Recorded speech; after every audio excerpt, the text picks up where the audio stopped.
Welcome back. Well, as you can see, yoga is good for the mind, body, and soul. Joining me on today's program to discuss the influence of the creative community, we have Nneamaka Nwosisi, John Oke, and Kingsley Obiukwu. Thank you, gentlemen and lady, for coming in today's program. Thank you for having us. As we all know, small and medium-scale enterprises and startups are essential for accelerating economic growth in Nigeria. They constitute about 90% of the businesses in Nigeria, thereby creating over 80% of employment opportunities in the nation.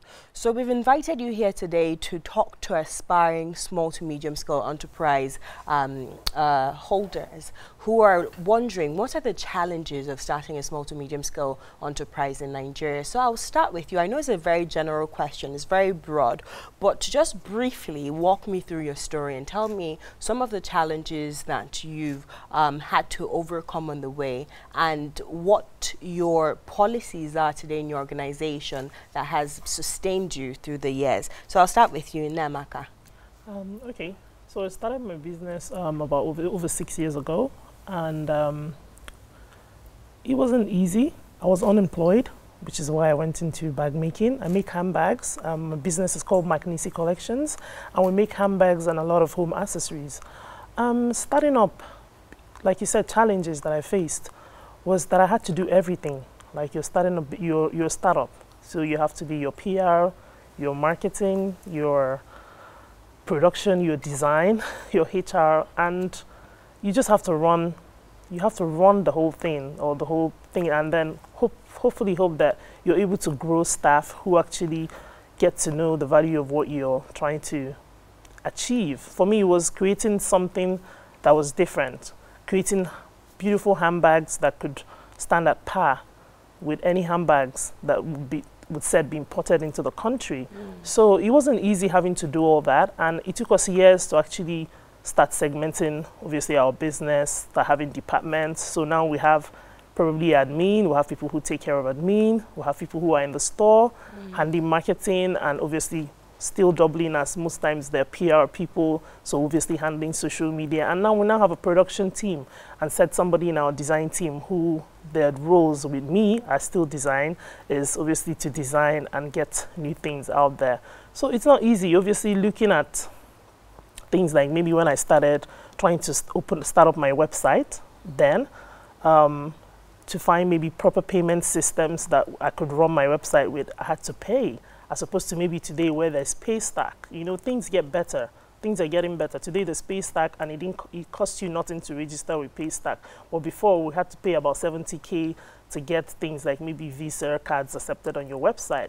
Today you have things like electronic banking systems, you know, people make transfers. Say you sell something on Instagram, somebody can just make a transfer to you. But then it wasn't easy. You would chase people around. I'll be driving my car with bags on the boot, you know, trying to go and collect my payment and calling people who will tell you they don't do transfers. And you still find people who say that. But so despite the challenges that you faced as an entrepreneur, there are some successes that you've recorded over time. Oh, yes. That is encouraging to not only you as a business person, but everybody who's watching. Oh, yes. Yes. Oh, yes. So with the advancement of technology, it seems like business has become easier. You cannot underestimate the power of what technology has been able to do to help us. You know, it's amazing. Even things like logistics, you know, like sending bags to people just maybe in Lagos who are based in Abuja, people in Lagos or outside the country, because we have a website where people are able to order and get things delivered to them anywhere.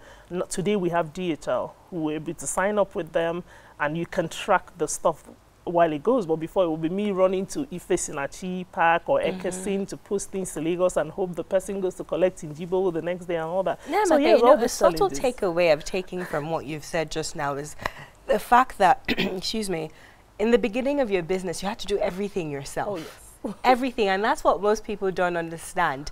They start up so big with an over-bloated workforce, and they end up shutting down in just a short amount of time. So Kingsley, tell me, in your experience as an entrepreneur as well, an SME,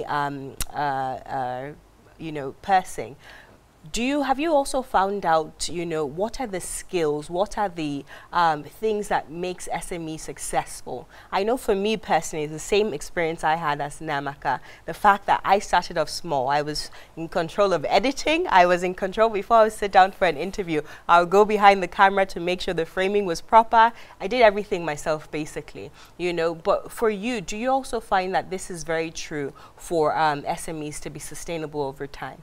Yes, definitely. But the most important thing about starting up a successful business is about the team.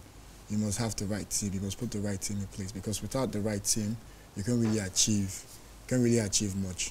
You must give an example. I didn't basically start like an SME. After college, I had my BSc at the American University of Nigeria, and my MBA is in New York. So after college, I had to jump into work with my dad at the Baltimore hotel.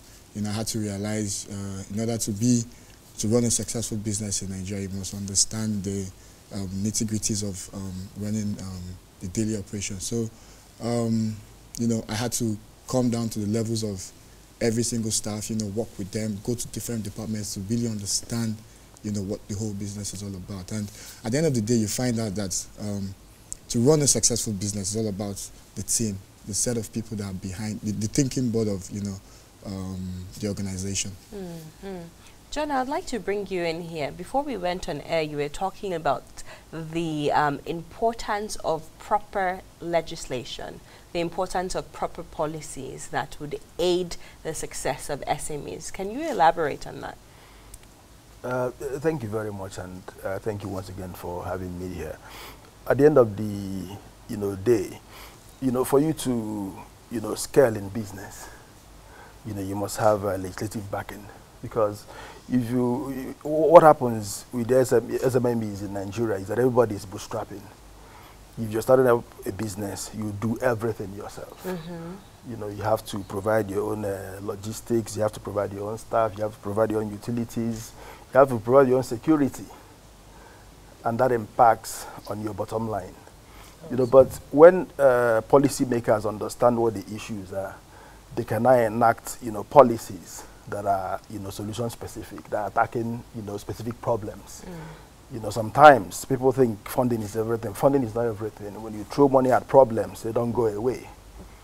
What money should help you do is implement solutions. Money is not a solution. Some of the, biggest challenges with SMEs in Nigeria is, skills development, technical support. How do you, make products that can compete in the global market? Because at the end of the day, no market is isolated, today. Competing with products from China and, everywhere.